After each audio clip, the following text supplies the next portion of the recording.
बिस्मिल्लाहिर्रहमानिर्रहीम। अस्सलाम वालेकुम students, I am Arshad Aziz, your physics teacher.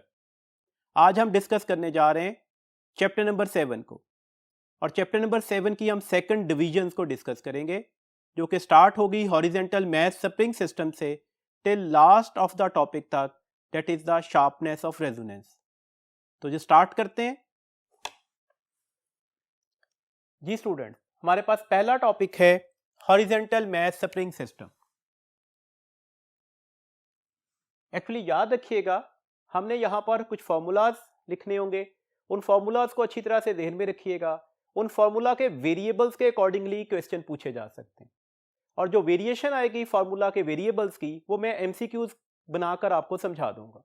देखिए, लेट्स सपोज मेरे पास एक हॉरिजेंटल टेबल है जिस पर मैंने एक स्प्रिंग रखा, जिसे मैंने मैस एम से अटैच कर दिया, जबकि इस स्प्रिंग का दूसरा एंड मैंने किसी रिजिड सपोर्ट से अटैच कर दिया है।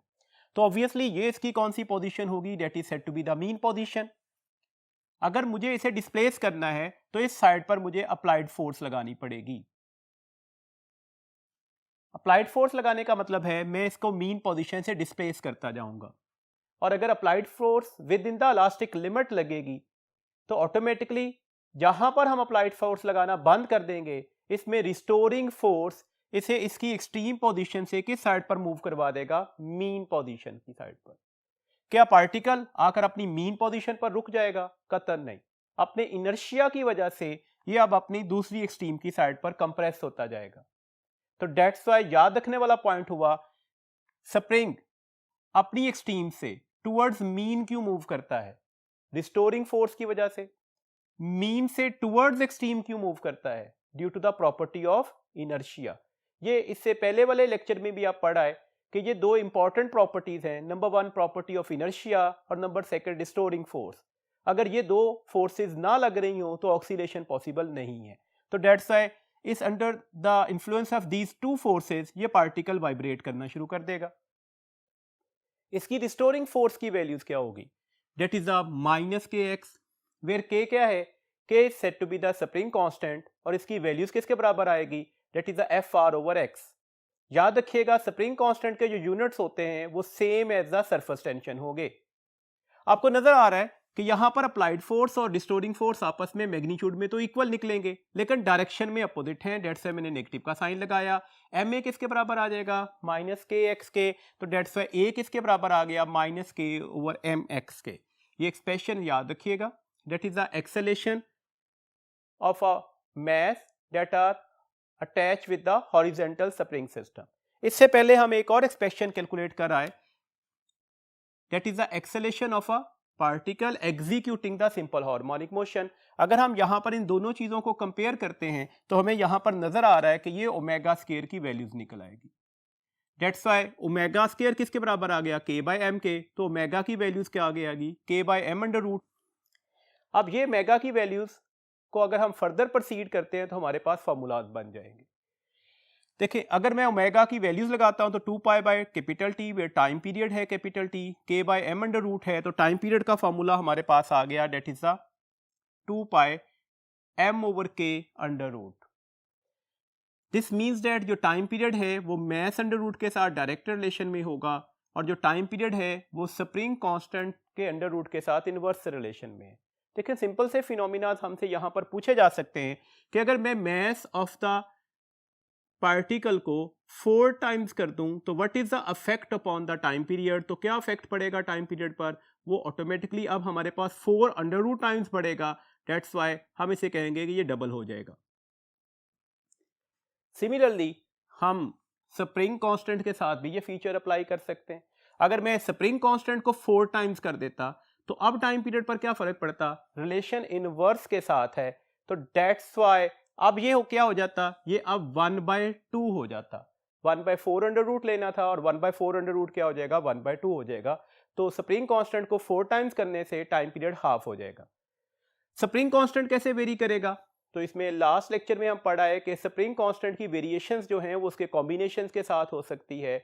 स्प्रिंग की हम अगर लेंथ को कम ज्यादा कर दे तो वहां पर स्प्रिंग कांस्टेंट की वेरिएशन हो सकती है। अभी दोबारा इन बातों को रिवाइज करते हैं एमसीक्यूज की शक्ल में। बहरहाल अभी हमारे पास इसकी वेलोसिटी का एक्सप्रेशन आ जाएगा, velocity of a particle executing simple harmonic motion omega x naught square minus x square होगी. By putting the values of the omega, ये formula k over m under root x naught square minus x square under root निकल आएगा. ये formula आपने याद रखने हैं. Simple से क्वेश्चंस पेपर में पूछे गए हैं जिसमें सिर्फ फार्मूलाज ही पूछे जाते हैं कि velocity of a particle executing simple harmonic motion का रिलेशन क्या होगा. तो मैंने दो रिलेशंस लिखे, ये दोनों रिलेशंस आपको याद होने चाहिए. यहां पर इस एक्सप्रेशन पर अगर आप फोकस करें तो आपको वादे तौर पर नजर आ रहा है कि अगर आपको मैक्सिमम वेलोसिटी पर जाना है तो x0 लगाना पड़ेगा. दिस मींस दैट, आप अगला पॉइंट याद रखिएगा एमसीक्यूज के लिए कि एक पार्टिकल अगर ऑक्सीलेट कर रहा है तो उसकी वेलोसिटी कब मैक्सिमम होगी, एट द मीन पोजीशन. इस वेलोसिटी को v नॉट लिख देते हैं. अगर मैं x0 लगा दूं तो ये ओमेगा x नॉट आ जाएगा, और अगर इस एक्सप्रेशन में x0 लगा दें तो ये k by m under root multiply by the x naught, where x naught is said to be the amplitude of vibration होगा. देखिएगा एक्सेलेरेशन का फार्मूला क्या होता है. Acceleration of a particle executing simple harmonic motion का formula हमें सबको पता है, माइनस ओमेगा स्क्वायर एक्स होगा. ओमेगा की वैल्यूज लगा देते हैं तो that is minus K by M X. तो ये फार्मूला भी ऑक्सीडेटिंग ऑब्जेक्ट का है एक्सेलेरेशन का, और ये फार्मूला भी ऑक्सीडेटिंग ऑब्जेक्ट के एक्सेलेरेशन का है. अब यहां पर भी हमें क्लियरली नजर आ रहा है कि एक्सेलेरेशन कब मैक्सिमम होगा, जब x किसके बराबर निकल आएगा, x नॉट पर. दिस मींस दैट, याद रखने वाला पॉइंट हुआ, एक्सेलेरेशन कब मैक्सिमम होगा, जब पार्टिकल अपने मैक्सिमम डिस्प्लेसमेंट पर होगा. x is equal to the x naught, particle extreme position पर होगा. और यहां पर हमें नजर आ रहा है कि अगर पार्टिकल एक्सट्रीम पोजीशन पर चला गया तो वेलोसिटी जीरो हो जाएगी. दिस मींस दैट जहां पर एक्सेलेरेशन मैक्सिमम होगा वहां पर वेलोसिटी जीरो होगी, और जहां पर वेलोसिटी मैक्सिमम होगी एट मीन पोजीशन पर, वहां पर एक्सेलेरेशन क्या निकल आएगा, वो जीरो निकल आएगा. तो मैक्सिमम एक्सेलेरेशन की वैल्यूज क्या निकलेगी, that is minus omega square x not या माइनस के ओवर एम एक्स नॉट. तो ये दोनों एक्सप्रेशन आपने याद रखने होंगे. देखिए अब कुछ वेरिएशंस के साथ हम चलते हैं ताकि क्वेश्चन इस फॉर्मूलाज में से किस तरह से पूछे जा सकते हैं. हम क्वेश्चंस की शक्ल में इस बात को समझ लेते हैं. देखिए सबसे पहली बात तो ये है कि हमारी बुक में जो टॉपिक समझाया गया वो हॉरिजॉन्टल मैथ स्प्रिंग सिस्टम का है, जबकि कुछ questions vertical mass spring system से भी आते हैं. अब वर्टिकल मैथ स्प्रिंग सिस्टम कोई बहुत हमारे पास यहाँ पर मुश्किल पॉइंट नहीं है. इन्हीं पॉइंट्स को, इन्हीं बातों को हम थोड़ा रीअरेंज करेंगे तो वर्टिकल मैथ स्प्रिंग सिस्टम के हमारे पास जो है वो रिलेशन बन जाएंगे. देखिए वर्टिकल मैथ स्प्रिंग सिस्टम का मतलब क्या है कि अब हमने एक स्प्रिंग को वर्टिकली हैंग किया हुआ है, इसके साथ कोई मैथ अटैच कर दें. लेट्स सपोज ये अपनी इनिशियल पोजीशन पर है जिसे हम मीन पोजीशन बोलेंगे. दैट्स वाई मैथ अटैच करने की वजह से ये क्या करेगा, एक्सटेंड करेगा, तो ये अपनी एक्सट्रीम पोजीशन पर चला जाएगा. और अगर हम इसे वाइब्रेट करवाना शुरू कर दें तो ये अपनी दो एक्सट्रीम्स के दरमियान वाइब्रेट करना शुरू कर देगा. अब देखिएगा यहां पर डाउनवर्ड लगने वाली फोर्स क्या है, इसका वेट, और वेट किसके बराबर होता है, mg के. अभी हमने पढ़ा स्प्रिंग कांस्टेंट किसके बराबर होता है, हमने कहा था स्प्रिंग कांस्टेंट बराबर होगा f, और ये x इधर आकर डिवाइड हो जाएगा f बाय x. अगर मैं f की वैल्यूज लगा दूं तो ये k किसके बराबर निकलेगा, mg बाय x के. अब टाइम पीरियड के फॉर्मूला में ये वैल्यूज लगा दीजिएगा. टाइम पीरियड का फॉर्मूला क्या था, 2 पाई m बाय k.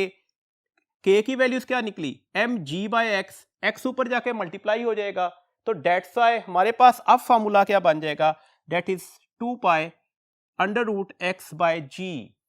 तो ये फॉर्मूला आपने याद रखना है. ये फॉर्मूला किसके लिए निकला, वर्टिकल मैथ स्प्रिंग सिस्टम के लिए. अब देखें इसी में से हमारे पास जो कंफ्यूजन है या यहां से गलती होने के चांसेस हैं, नजर आ रहा है कि जो टाइम पीरियड है वो एक्सेलेरेशन ड्यू टू ग्रेविटी पर डिपेंड कर रहा है.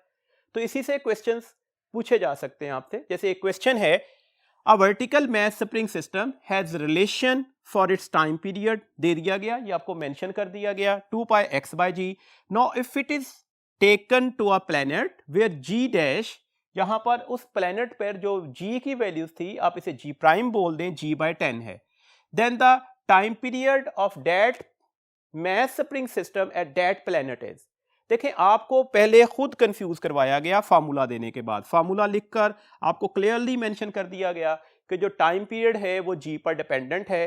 फिर g का रिलेशन भी बता दिया गया कि जो g प्राइम होगा वो g बाय 10 होगा, where g the acceleration due to gravity at the earth. अब आपसे पूछा गया नया टाइम पीरियड क्या होगा, तो फौरन से पहले स्टूडेंट आंसर देंगे कि g जो है वो g बाय 10 हो गया, तो डेट्स वाई ये 10 ऊपर जाकर मल्टीप्लाई हो जाएगा. तो नया टाइम पीरियड क्या होगा, 10 अंडर रूट इनटू द जो हमारे पास इनिशियल टाइम पीरियड दिया गया था. तो यहां से ही गलती के चांसेस हैं. तो डेट्स वाई जनरली स्टूडेंट इस ऑप्शन को टेक करेंगे. ये गलत ऑप्शन है. क्यों, देखो यहां पर हमने क्लियरली मेंशन किया कि यहां पर एक्सटेंशन लाने के लिए इसका वेट एक्ट कर रहा है, वेट यहां पर फोर्स है। अगर g जो है वो g/10 हो जाए तो आपको नजर आ रहा है अगर ये g/10 हो जाए, ये रिड्यूस हो जाए तो ये फोर्स भी रिड्यूस हो चुकी होगी, तो डेट्स वाई f डैश भी क्या हो जाएगी f/10। और अगर इसे डाउनवर्ड एक्सटेंड करने वाली फोर्स ही कम हो गई तो क्या अभी सेम एक्सटेंशन आ सकती थी? पॉसिबल ही नहीं है। तो अब एक्सटेंशन भी क्या हो चुकी होगी? x/10। तो this means that g dash भी g/10 हो गया, x डैश भी x/10 हो गया, तो ये x/g की जो रेशियो है वंस अगेन क्या रह जाएगी? सेम। तो इसका मतलब हुआ करेक्ट आंसर हमारे पास क्या हुआ? वो same as the initial case ही रहेगा, इस पे कोई फर्क नहीं पड़ेगा। तो डेट्स वाई हमने यहां पर एक एमसीक्यू से ये पॉइंट समझने की कोशिश की। डेट्स वाई इस पर फोकस कीजिएगा, गलती यहां पर नहीं करनी। अब अगले कुछ एमसीक्यूज की साइड पर चलते हैं जी। अगला एमसीक्यूज है a spring constant 1000 newton per metre. Spring constant की वैल्यूज दे दी गई 1000 न्यूटन पर मीटर। आपसे कहा गया that is connected with the mass and set into vibration. हमने इसे वाइब्रेशन में सेट कर दिया of time period capital T. Now spring is cut into 3 equal parts. मैंने अभी बोला कि टाइम पीरियड जो है वो स्प्रिंग कांस्टेंट पर डिपेंड करेगा, और स्प्रिंग कांस्टेंट कैसे वेरी करेगा? हम इसके सीरीज पैरेलल कॉम्बिनेशंस बना सकते हैं, हम यहां पर इसे कट कर सकते हैं और कट के साथ डिफरेंट फीचर्स को साथ डिस्क्राइब कर सकते हैं। तो ये बातें हम इससे पहले वाले लेक्चर में पढ़ आए हैं। डेट्स से उन बातों को जरा ध्यान में रखिएगा, उसी को अप्लाई करते हैं, थोड़ा डिवाइस भी हो जाएगा ये टॉपिक हमारे पास। And connected into the parallel combination set into vibration with same mass same रखा, देन अब टाइम पीरियड क्या होगा? देखिए क्वेश्चन क्या पूछा गया। क्वेश्चन ये है कि ये एक स्प्रिंग है, इसका स्प्रिंग कांस्टेंट दिया गया था 1000 न्यूटन पर मीटर। आपसे कहा गया इसके साथ एक मास m अटैच करके इसे हमने वाइब्रेशन में। अब अगला पॉइंट पूछा गया, कहा गया कि अगर मैं इस स्प्रिंग के 3 इक्वल पार्ट्स बना दूं और इन तीनों पार्ट्स को पैरेलल कॉम्बिनेशन में जोड़कर सेम मास के साथ अटैच कर दूं और इसे वाइब्रेशन में ले आऊं, तो अब बताइएगा नया टाइम पीरियड क्या होगा? देखें हम ये पढ़ आए कि जब हम स्प्रिंग की लेंथ को कम करते हैं तो स्प्रिंग कांस्टेंट जो है वो बढ़ जाएगा। अगर मैं एक स्प्रिंग को 2 इक्वल हाफ में कट कर दूं तो हर छोटे पार्ट का जो स्प्रिंग कांस्टेंट होगा वो 2k हो जाएगा, और अगर इसे 3 इक्वल पार्ट्स में डिवाइड कर दूं तो हर स्मॉलेस्ट पार्ट का जो स्प्रिंग कांस्टेंट है वो 3k हो जाएगा, एंड सो ऑन। इसका मतलब है इस पार्ट का स्प्रिंग कांस्टेंट भी 3k है, इस पार्ट का भी स्प्रिंग कांस्टेंट 3k है, इस पार्ट का भी स्प्रिंग कांस्टेंट 3k है, मास यहां पर सेम है। तो इसका मतलब है अब नए टाइम पीरियड का डिसीजन मास ने नहीं लेना, स्प्रिंग कांस्टेंट ने लेना है। तो हम सिर्फ ये चेक करना चाह रहे हैं कि स्प्रिंग कांस्टेंट में चेंज कैसे आया, कितना आया। देखिए ये कॉम्बिनेशन पैरेलल लगा हुआ है और पैरेलल कॉम्बिनेशन में इक्विवेलेंट स्प्रिंग कांस्टेंट की वैल्यूज कैसे ली जाएगी? That is the number of parts multiply by the spring constant of individual part. ये बात भी हम पिछले थ्योरी में पढ़ आए कि यहां पर याद रखिएगा स्प्रिंग कांस्टेंट में पैरेलल और सीरीज कॉम्बिनेशन के जो रिलेशन होंगे वो सेम एज कैपेसिटर होंगे। तो कैपेसिटर वाला पॉइंट जरा ध्यान में रखेंगे तो आसानी से एप्लीकेबल हो जाएगा। अब यहां पर कितने पार्ट्स किए हमने? 3। तो डेट से n की जगह पर क्या लग गया? 3। किसी एक स्प्रिंग का स्प्रिंग कांस्टेंट क्या था? 3k। तो 3 इंटू 3 कितना हो गया? 9k। इसका मतलब है नया टाइम पीरियड क्या हो जाएगा? 2 पाई। मैथ में कोई चेंज नहीं आया था, k की जगह हमने 9k लगा दिया। तो डेट से आपको नजर आ रहा है कि ये तो हमारे पास पहले वाले टाइम पीरियड का फॉर्मूला है, इसमें एक्स्ट्रा क्या था? 1/9 अंडर रूट, और 9 अंडर रूट क्या होता है? That is 3। तो डेट से t/3 जो नया टाइम पीरियड होगा वो ओरिजिनल टाइम पीरियड का 1/3 हो चुका होगा। तो यहां से हम ऐसे क्वेश्चंस को सॉल्व कर सकते हैं। हमने स्प्रिंग कांस्टेंट की वेरिएशन से ये क्वेश्चन को ड्राइव किया। देखिए इसी बात को ऐसे भी पूछा जा सकता था कि हमने इसके 3 पार्ट्स लगाए और इन तीनों पार्ट्स को हमने अब सीरीज कॉम्बिनेशन में जोड़ दिया। अब क्या होगा? देखिए एक पार्ट ये था, एक पार्ट ये था और एक पार्ट ये था, हमने इन्हें सीरीज कॉम्बिनेशन में जोड़ दिया, मैथ इसके साथ सेम रख दिया। अब बता दें टाइम पीरियड पर क्या फर्क पड़ेगा। देखिए इसका स्प्रिंग कांस्टेंट क्या होगा? 3k। इसका स्प्रिंग कांस्टेंट क्या होगा? 3k। इसका स्प्रिंग कांस्टेंट क्या होगा? 3k। सीरीज कॉम्बिनेशन में इफेक्टिव या इक्विवेलेंट स्प्रिंग कांस्टेंट क्या होता है? That is a k/n।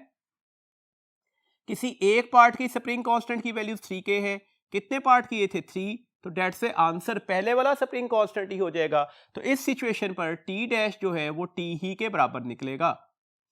तो डेट से हमने एक ही क्वेश्चन में पैरेलल और सीरीज कॉम्बिनेशन के फार्मूला को भी रिवाइज किया और स्प्रिंग को कट करके हमारे पास जो नए कॉम्बिनेशंस बनते हैं हम उसको भी डिस्कस कर रहे हैं। तो डेट से अगर ऐसे क्वेश्चंस आ जाएं तो ये पॉइंट्स, ये फार्मूलाज अपने ध्यान में रखिएगा, उससे इस क्वेश्चन को सॉल्व करना आपके लिए ज्यादा मुश्किल नहीं रहेगा।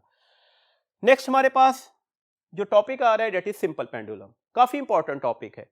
कुछ पॉइंट्स हैं, उन पॉइंट्स को अच्छी तरह से याद रखिएगा। इसके फार्मूलाज हैं, उस फार्मूलाज में हमारे पास कुछ वेरिएशंस होंगी, उन वेरिएशंस के अकॉर्डिंगली कुछ क्वेश्चंस डिस्कस करते हैं। देखिए सिंपल पेंडुलम है क्या। हम कहते हैं सिंपल पेंडुलम एक ऐसा सिस्टम है जिसमें इनएक्सटेंसिबल स्ट्रिंग होता है। ये जो हमने स्ट्रिंग लगाया ये इनएक्सटेंसिबल होगा। इसको किसी स्मॉल हैवी बॉब से अटैच कर देते हैं और फ्रिक्शनलेस सपोर्ट से टाई कर देते हैं। देखिए हमारे पास स्ट्रिंग इनएक्सटेंसिबल नहीं होते, फ्रिक्शनलेस सपोर्ट भी अवेलेबल नहीं होती, और यहां पर हम सेकंड पॉइंट एयर फ्रिक्शन भी इग्नोर कर रहे होते हैं। तो डेट्स वाई याद रखिएगा ये हमारे पास एक आइडियल सिस्टम है। अब देखिएगा अगर मैं इसे थ्रेड के साथ बांधता हूं जो इनएक्सटेंसिबल था, साथ में मैंने एक स्मॉल हैवी बॉब अटैच किया, तो इस थ्रेड की लेंथ अगर एल डैश है तो सिंपल पेंडुलम की जो लेंथ होगी वो एल डैश नहीं होगी। सिंपल पेंडुलम की लेंथ कितनी ली जाएगी? एक तो हमें स्ट्रिंग की लेंथ लेनी पड़ेगी, साथ में ये जो हमने पेंडुलम अटैच किया, ये जो बॉब अटैच किया हुआ है, इसका रेडियस भी लेना पड़ेगा। मतलब हमें सेंटर ऑफ द मैस तक जाना पड़ेगा। तो that's why length of the simple pendulum किसके बराबर निकलेगी? That is the length of the string plus the radius of that Bob.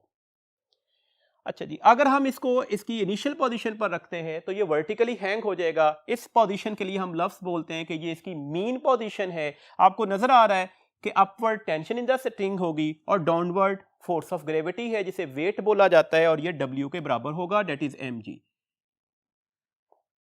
यहां पर आपको ये भी नजर आ रहा है कि इस सिचुएशन पर नेट फोर्स 0 हो जाएगी। ये अगला MCQs आ गया। मीन पोजीशन पर सिंपल पेंडुलम पर लगने वाली नेट फोर्स किसके बराबर हो जाएगी? 0। नेट फोर्स 0 होने का मतलब है इस पॉइंट पर एक्सेलेरेशन भी क्या निकलेगा? 0 निकलेगा। और अभी हम थोड़ी देर पहले डिस्कस कर रहे हैं जहां पर किसी भी ऑक्सीलेटरी ऑब्जेक्ट का एक्सेलेरेशन 0 होता है वहां पर वेलोसिटी क्या हो जाती है? मैक्सिमम। अगर हम इसे वाइब्रेट कर देते तो इस पॉइंट पर इसकी वेलोसिटी मैक्सिमम निकल आती। और ये एफ नेट कब 0 हो सकता है? जब ये दोनों फोर्सेस इक्वल एंड अपोजिट होंगी। डायरेक्शन में अपोजिट नजर आ रही है, मैग्नीट्यूड में भी इक्वल होनी चाहिए। तो आपसे क्वेश्चन ऐसे भी MCQs में पूछा जा सकता है कि सिंपल पेंडुलम अगर अपनी मीन पोजीशन पे है तो टेंशन किसके बराबर आएगी? That is the mg।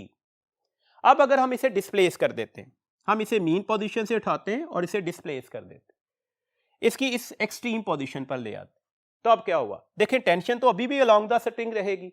Let's suppose अब ये कोई एंगल बना रहा है और ये एंगल विद वर्टिकल होगा।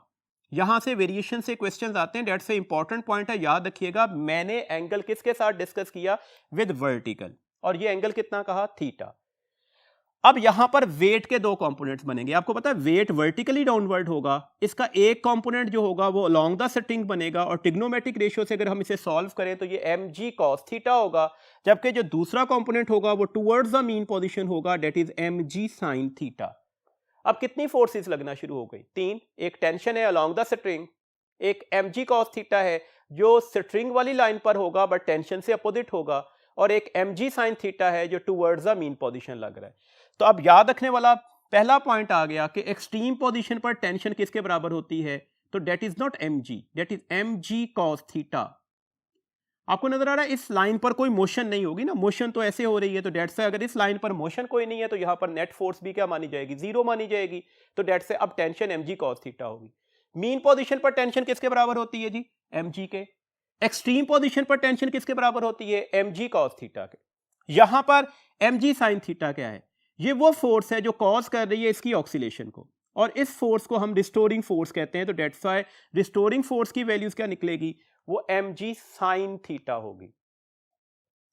अब इस पर यह भी कहा जा सकता था इस सिचुएशन पर नेट फोर्स कितनी लग रही है? तो that is also the mg sin theta, because ये दोनों फोर्सेस एक दूसरे को क्या करेंगी? कैंसिल करेंगी, because both are equal and opposite. तो रह जाने वाली सिर्फ एक ही फोर्स रह जाएगी, that is mg sin theta. तो डेट्स नेट फोर्स भी हमारे पास mg sin थीटा है जिसे हम रिस्टोरिंग फोर्स भी कह रहे हैं।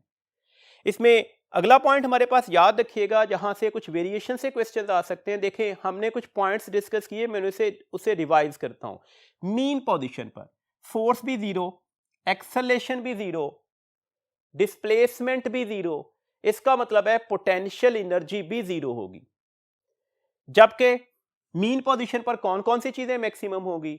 हमने कहा जहां एक्सेलरेशन जीरो होगा वहां पर वेलोसिटी मैक्सिमम होगी, अगर वेलोसिटी मैक्सिमम हुई तो काइनेटिक एनर्जी भी मैक्सिमम होगी, और अगर काइनेटिक एनर्जी मैक्सिमम हुई तो मोमेंटम भी मैक्सिमम माना जाएगा। तो ये कुछ पॉइंट्स हैं जो आपने याद रखने हैं। देखें अगर इसी क्वेश्चन को हम ये क्वेश्चन में इस तरह से एमसीक्यूज में पूछ लेते हैं कि एक सिंपल पेंडुलम है that make with the angle theta with horizontal. देखें अब मैंने बेसिकली प्रॉपर्टी ही चेंज कर दी। हमने ऊपर वाले जितने भी रिलेशन ड्राइव किए या इस सिंपल पेंडुलम के जितने भी आगे जाकर जो हम रिलेशन डिस्कस करने जा रहे हैं उसमें थीटा विद वर्टिकल है। क्वेश्चन में आपसे कहा गया अब थीटा जो है वो हॉरिजॉन्टल लाइन के साथ बन रहा है। अब आप बता दें कि इस वक्त यहां पर लगने वाली टेंशन क्या होगी एक्सट्रीम पोजीशन पर, या रिस्टोरिंग फोर्स क्या होगी। अब देखिएगा हमारे पास फॉर्मूला अभी भी वही एप्लीकेबल होंगे, बस हमें angle with vertical find out करना है।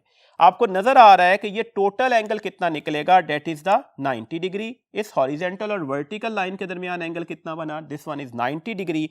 दिस मींस दैट ये वाला एंगल कितना बना, that angle is the 90 minus theta. तो अब हमें एक्चुअली जो रिलेशन हम पहले फाइंड आउट कर चुके उसमें हमने एंगल थीटा की जगह पर 90 माइनस थीटा अप्लाई करना होगा। तो टेंशन किसके बराबर निकली थी, अभी हमने कहा एक्सट्रीम पोजीशन पर टेंशन mg cos थीटा होगी। तो अब हम इसे कैसे लिखेंगे, mg cos और थीटा की जगह 90 माइनस थीटा लिखेंगे। आप सबको पता है cos ऑफ 90 माइनस थीटा किसके बराबर होता है, साइन थीटा के। तो डेट से टेंशन का आंसर क्या निकल आएगा, mg sine theta. Restoring force किसके बराबर निकल आएगी, अभी भी यही formula, mg sine of angle. Angle कौन सा लेना है, विद वर्टिकल। अब वर्टिकल के साथ कितना एंगल बन रहा है, 90 माइनस थीटा। तो डेट से हम लिखेंगे mg sine of 90 minus theta, और साइन ऑफ 90 माइनस थीटा किसके बराबर होता है, कॉस थीटा के। तो अब रिस्टोरिंग फोर्स किसके बराबर आ जाएगी, mg कॉस ऑफ थीटा के। तो डेट्स थीटा की वेरिएशन से हमारे पास फॉर्मूला में चेंज आ जाता है। अब गौर से अच्छी तरह से ध्यान में रखना है कि आपको थीटा एंगल क्वेश्चन में किस लाइन के साथ दिया गया, उसके अकॉर्डिंगली अपने आंसर में करेक्ट ऑप्शन पर जाएंगे। एक बात और याद रखिएगा, जब सिंपल पेंडुलम ऑक्सीलेट कर रहा होगा तो ऑब्वियसली उसमें टॉर्क भी प्रोड्यूस होगा। इस टॉर्क की वैल्यूज क्या होगी, देखें टॉर्क हम कैलकुलेट कर रहे हैं, डेट इज आरएफ। फोर्स हमें पता है कितनी लग रही है, आर की वैल्यूज क्या होगी, उसका रेडियस, और वो हमें नजर आ रहा है कि वो इसकी लेंथ ली जाएगी।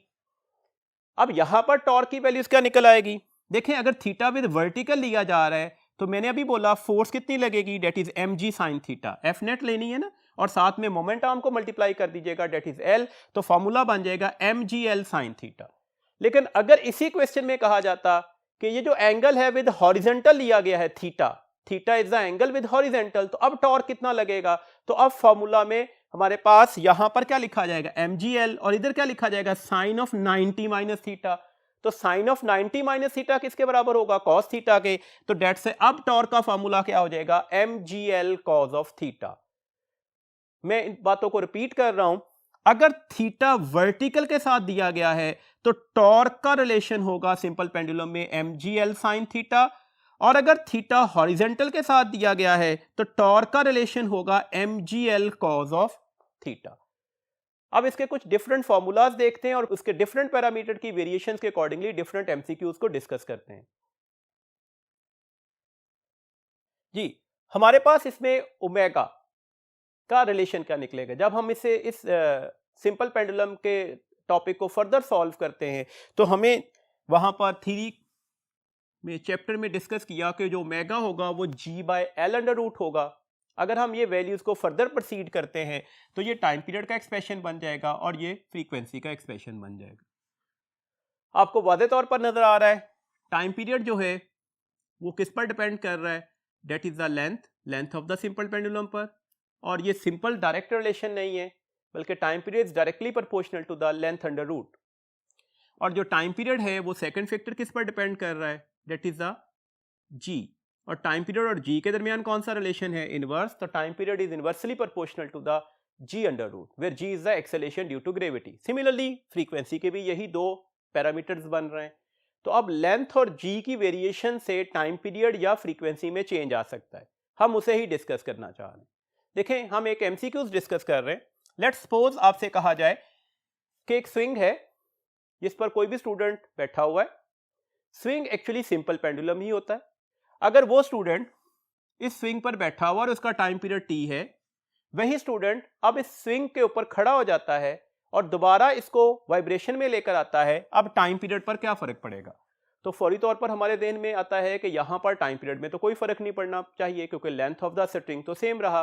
तो ऐसा नहीं है। मैंने इंपॉर्टेंट बात अभी बोली थी कि जो हमारे पास length of the simple pendulum होती है वो हमारे पास स्ट्रिंग की length plus radius of the bob लेना था, जिसमें मैंने वर्ड बोला था सेंटर ऑफ मास। देखिए, अगर एक पर्सन, एक स्टूडेंट स्विंग पर बैठा हुआ है तो उसका सेंटर ऑफ मास कोई यहां पर होगा। दैट्स ये यहां से लेकर यहां तक की इसकी लेंथ मानी जाएगी। अगर यही स्टूडेंट इस स्विंग पर खड़ा हो जाए तो ऑटोमेटिकली सेंटर ऑफ ग्रेविटी या centre of mass upward shift हो चुका होगा। इसका मतलब है अब लेंथ पहले से क्या कर चुकी होगी? रिड्यूस हो चुकी होगी। एल डैश जो है वो लेस निकलेगी एल से। इसका मतलब है टी डैश भी जो होगा वो लेस निकलेगा टी से। तो दिस मीन्स दैट अगर एक स्टूडेंट स्विंग पर खड़ा हो जाए तो अब टाइम पीरियड पर क्या फर्क पड़ेगा एज कंपेयर्ड के जब वो स्विंग पर बैठा हुआ था।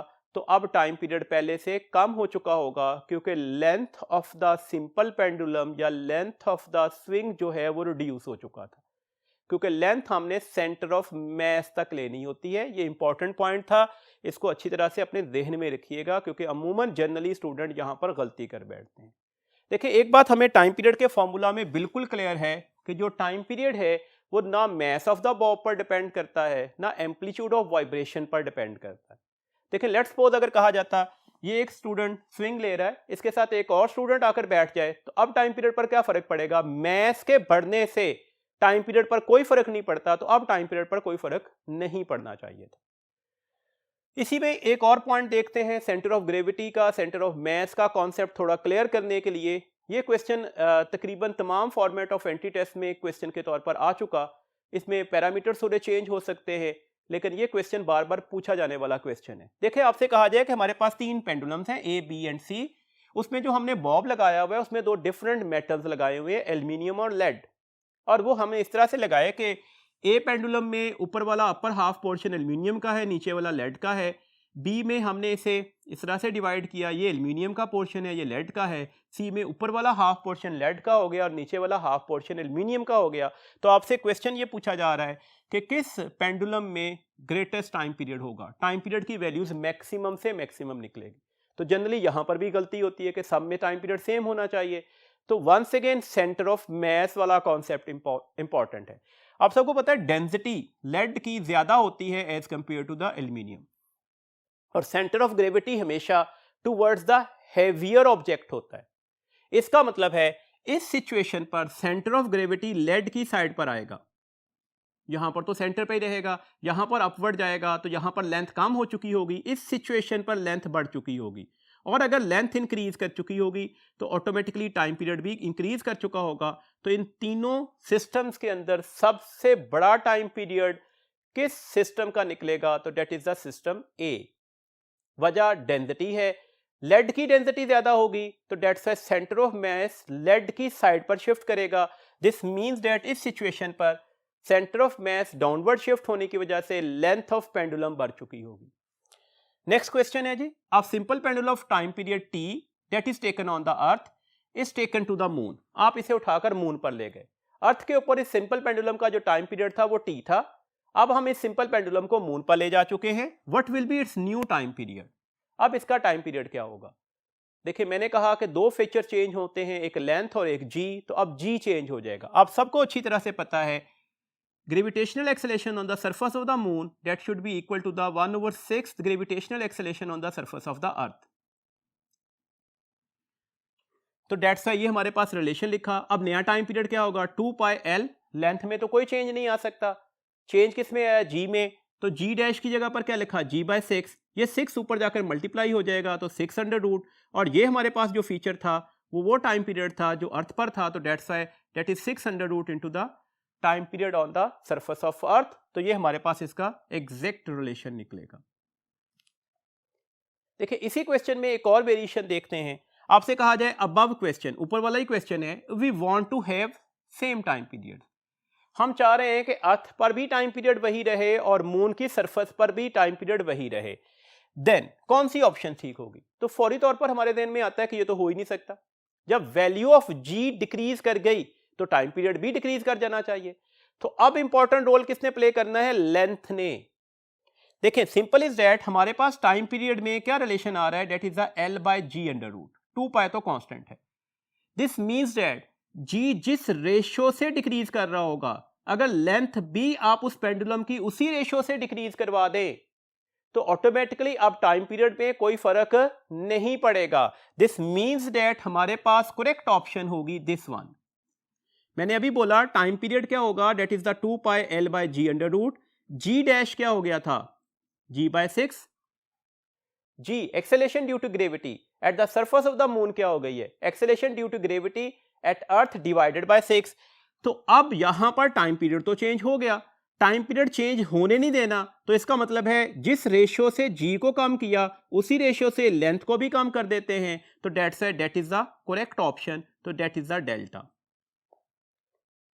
एक और इंपॉर्टेंट इसमें पॉइंट याद रखिएगा, हमारे पास एक सेकंड पेंडुलम भी होता है। सेकंड पेंडुलम नाम से ज़ाहिर है एक ऐसा पेंडुलम होगा जिसका टाइम पीरियड क्या निकलेगा? 2 सेकंड, जबकि इसकी फ्रीक्वेंसी क्या निकली होगी? 0.5 हर्ट्ज। 1 बाय टाइम पीरियड कर दें तो ये 0.5 हर्ट्ज होगी। इसकी लेंथ ऑन द अर्थ क्या होती है?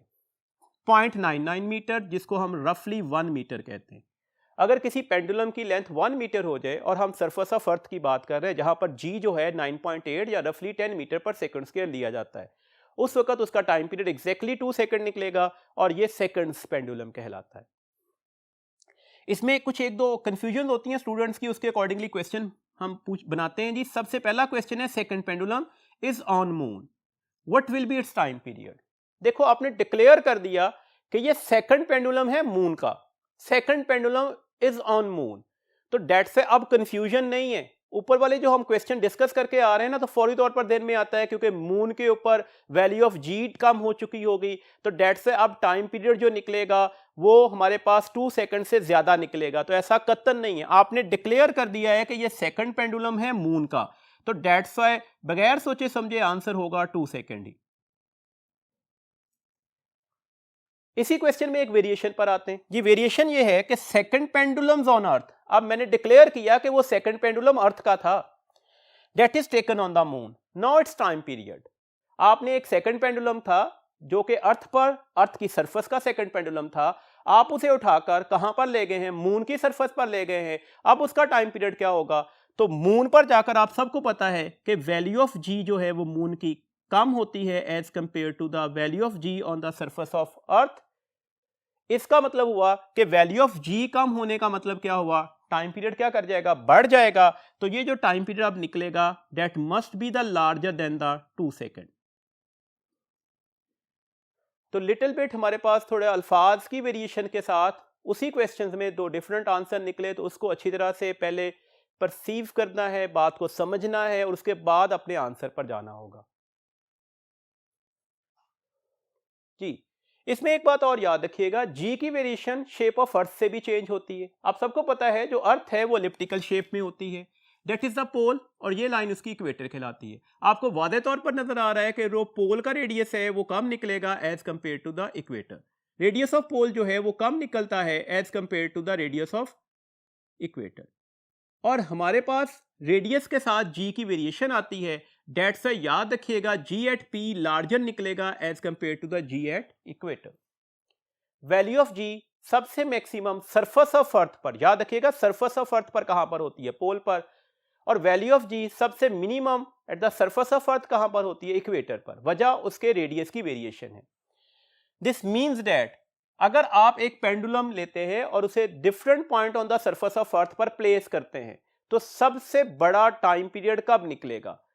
तो सबसे बड़ा टाइम पीरियड कब निकलेगा? जब उसका वैल्यू ऑफ जी क्या हो जाएगा, मिनिमम से मिनिमम, बिकॉज टी और जी में इनवर्स रिलेशन था, तो सबसे लार्जेस्ट टाइम पीरियड कहां पर निकलना चाहिए, इक्वेटर लाइन के ऊपर।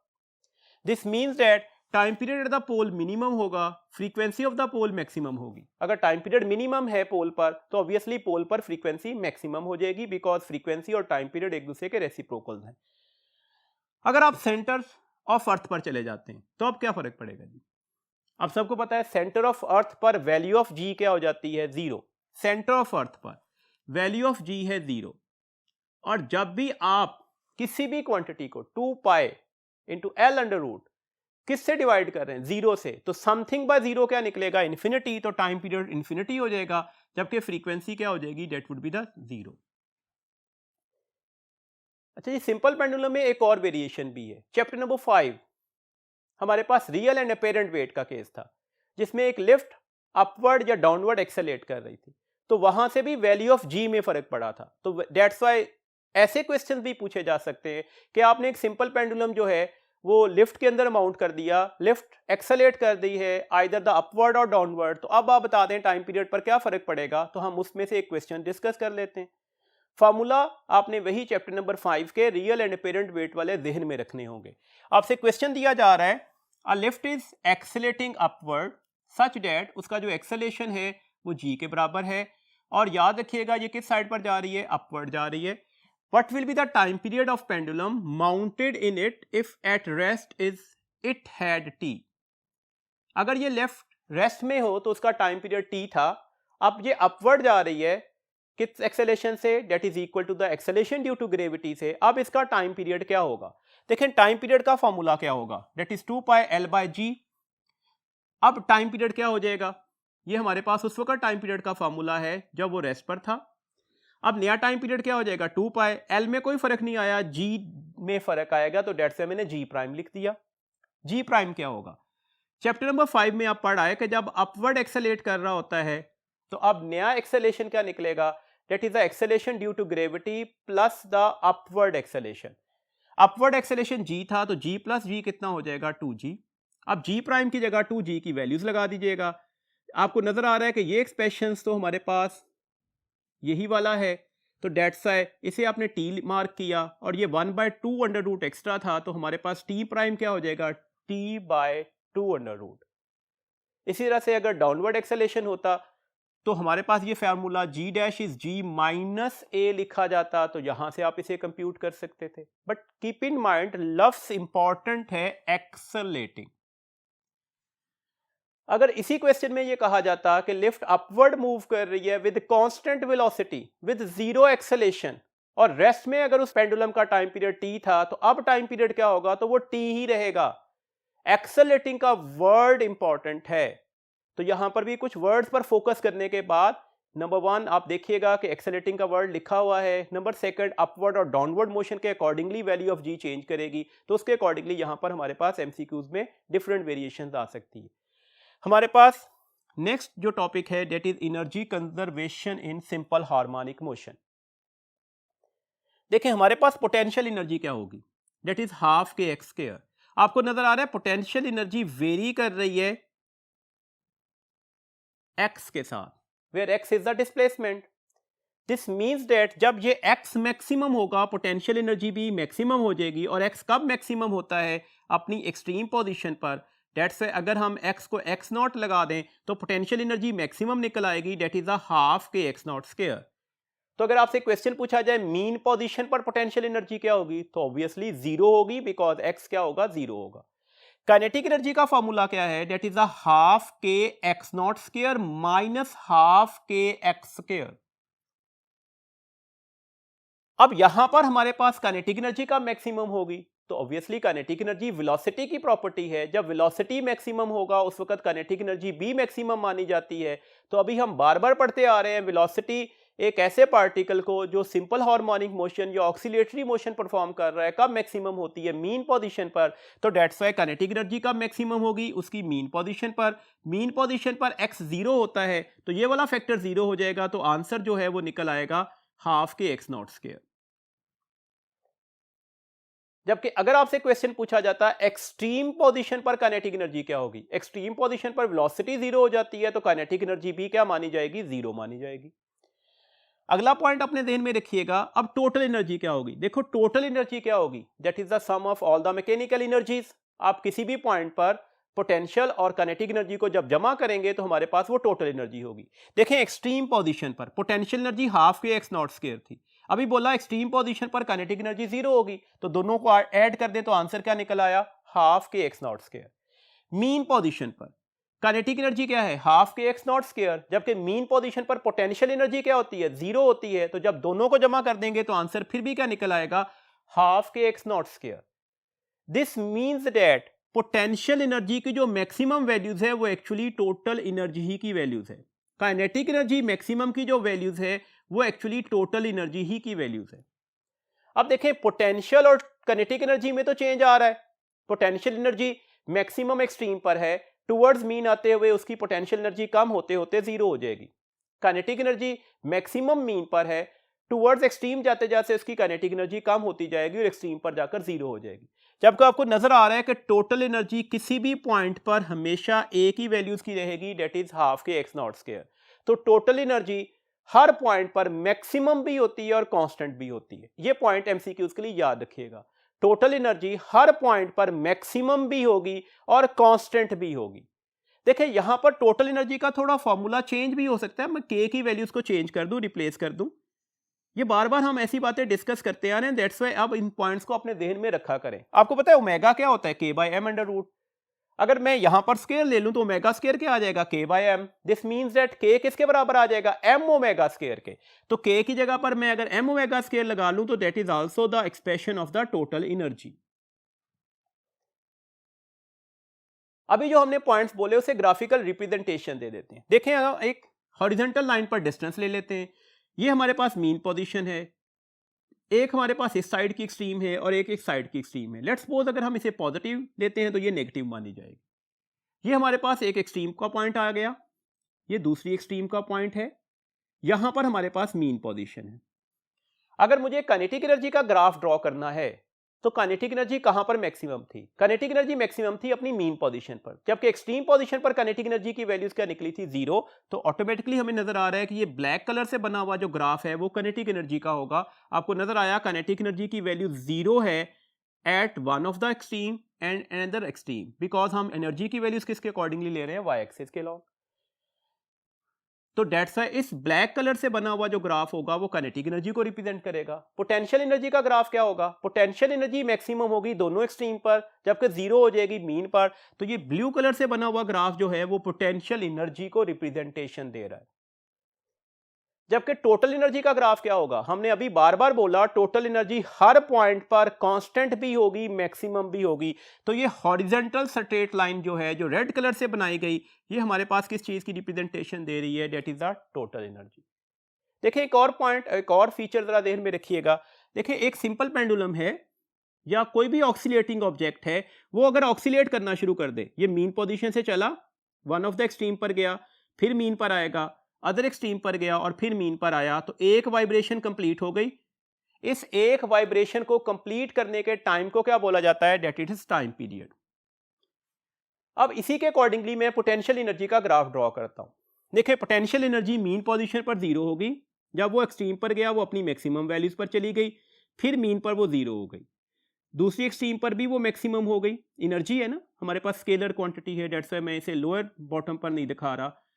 दोबारा हमारे पास मीन पर जाकर वो फिर क्या हो जाएगी, जीरो हो जाएगी। तो ये पोटेंशियल एनर्जी का ग्राफ है, हमने ऑलरेडी ये पहले डिस्कस भी किया हुआ है।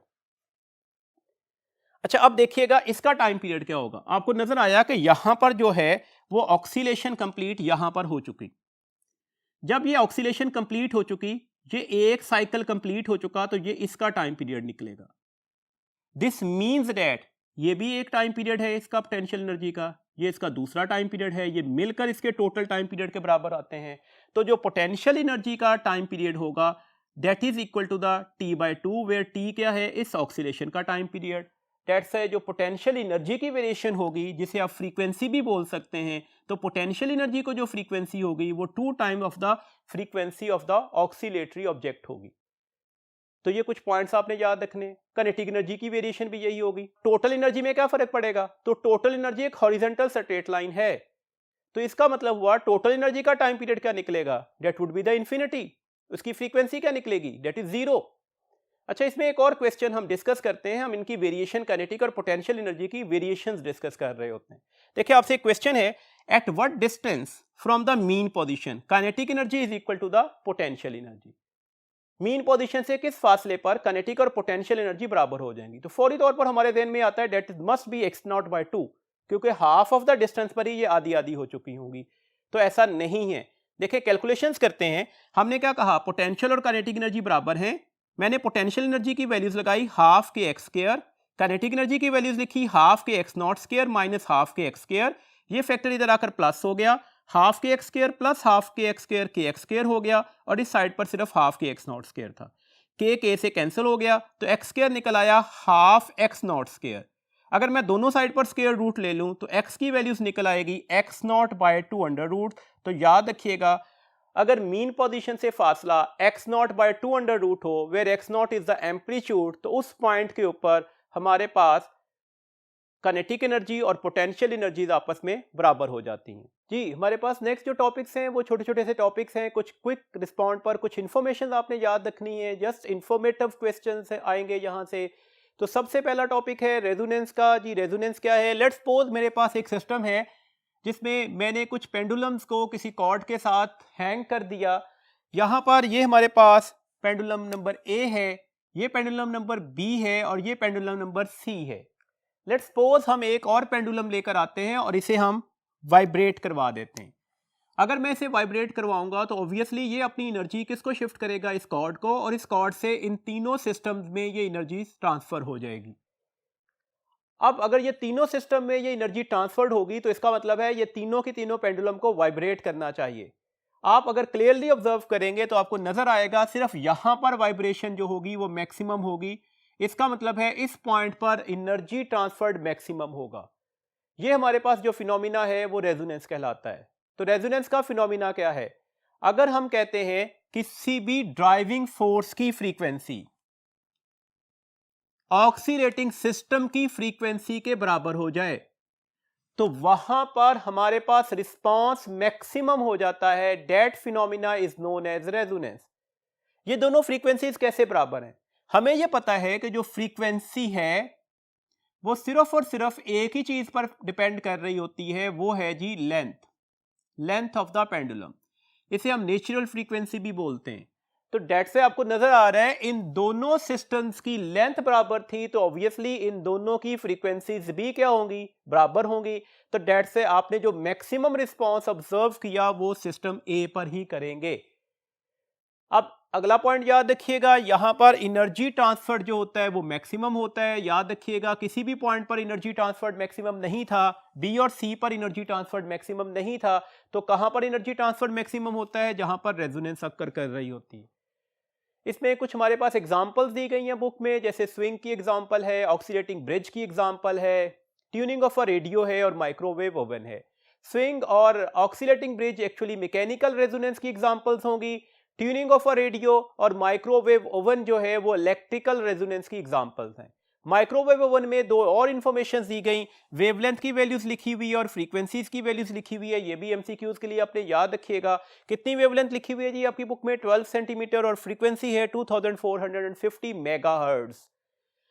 एक अगला पॉइंट याद रखिएगा जी, हमारे पास जब हम किसी भी पेंडुलम को या ऑक्सीलेटरी सिस्टम को वाइब्रेट करवा देते हैं तो जनरली हम इसमें फ्रिक्शन लॉसेस इग्नोर्ड कर रहे होते हैं, फ्रिक्शन लॉसेस को डिस्कस नहीं कर रहे होते। ऐसी सिचुएशन पर हम इसे आइडियल ऑक्सीलेटिंग ऑब्जेक्ट बोलते हैं, हम इसे अनडैम्प्ड भी बोल सकते हैं। अगर यहां पर फ्रिक्शन लॉसेस नहीं आ रहे तो ऑब्वियसली एनर्जी डिसिपेट नहीं करेगी। डेट से अभी पिछले टॉपिक में बोला हमारे पास टोटल एनर्जी कांस्टेंट रहेगी, और एनर्जी किस चीज ने तय करनी थी, half K x not square, x not ने एम्पलीट्यूड ने।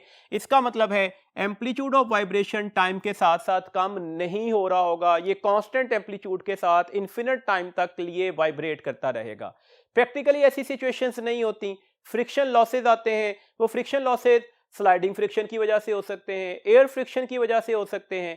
तो ऐसे सिस्टम को हम डैम्प्ड सिस्टम बोलते हैं। Damped stands for energy dissipation. तो जब एनर्जी डिसिपेट कर रही होगी, हर पॉइंट पर एनर्जी कम हो रही होगी, तो ऑब्वियसली एम्पलीट्यूड ऑफ वाइब्रेशन भी कम होना चाहिए। तो दैट्स व्हाई ग्रेजुअली एम्पलीट्यूड कम होते होते होते होते कुछ देर के बाद जीरो हो सकता है। तो ये डैम्प्ड ऑक्सीलेटर है। हमारी बुक में डैम्प्ड ऑक्सीलेटर की बेस्ट एग्जांपल दी गई शॉक अब्जॉर्बर। इसके बाद हमारे पास एक लास्ट में ग्राफ डिस्कस किया गया। ये ग्राफ है एम्पलीट्यूड और ड्राइविंग फ्रीक्वेंसी के दरमियान, और इसे टॉपिक का नाम दिया गया शार्पनेस ऑफ रेजोनेंस। हमारे पास ग्राफ में पैरामीटर्स दिखाए गए। अगर हम एक स्मॉल डैम्पिंग फोर्स, डैम्पिंग का मतलब है हमारे पास एनर्जी डिसिपेशन, हम ऐसी फोर्स लगा रहे हैं जिससे एनर्जी लॉसेस कम आएंगे, तो ऑटोमेटिकली उसका एम्पलीट्यूड ज्यादा निकलेगा। और अगर हम एक लार्ज डैम्पिंग फोर्स लगा दें तो ऑटोमेटिकली वहां पर जो हमारे पास है एम्पलीट्यूड वो क्या हो जाएगा, वो कम हो जाएगा। अब आपको नजर आ रहा है ये कर्व आपको ज्यादा शार्प भी नजर आ रही है, जबकि ये कर्व आपको नजर आ रही है कि ये ज्यादा फ्लैट कर्व है। तो इसका मतलब है इन दोनों के दरमियान भी एक रिलेशन बन रहा है, डैम्पिंग एम्पलीट्यूड के दरमियान और डैम्पिंग और शार्पनेस के दरमियान। आपको वादे तौर पर नजर आ रहा है डैम्पिंग और एम्पलीट्यूड में इनवर्स रिलेशन है। अगर आप डैम्पिंग कम से कम करेंगे तो एम्पलीट्यूड ज्यादा से ज्यादा होगा। डैम्पिंग स्मॉलर थी, एम्पलीट्यूड लार्जर था। डैम्पिंग लार्ज की तो एम्पलीट्यूड स्मॉलर हो गया। सिमिलरली आपको यह भी नजर आ रहा है कि डैम्पिंग और शार्पनेस में भी हमारे पास इनवर्स रिलेशन है। डैम्पिंग कम होगी, डैम्पिंग कम है तो शार्पनेस ज्यादा थी, जबकि अगर डैम्पिंग को लार्ज किया तो शार्पनेस क्या हो गई, वो कम हो गई। इस कर्व को हम फेयरली फ्लैट कर्व भी बोलते हैं। तो ये कुछ पॉइंट्स थे जो आपने एमसीक्यूज के लिए याद रखने थे। यहां तक ये चैप्टर वाइंड अप हो गया। उम्मीद है आपको ये तमाम पॉइंट्स, तमाम फार्मूलाज और तमाम क्वेश्चन अच्छी तरह से समझ में आ गए होंगे। इनकी प्रैक्टिस जरूर कीजिएगा ताकि आप इस चैप्टर में से आने वाले क्वेश्चन को आसानी से हल कर सके। अल्लाह हाफिज।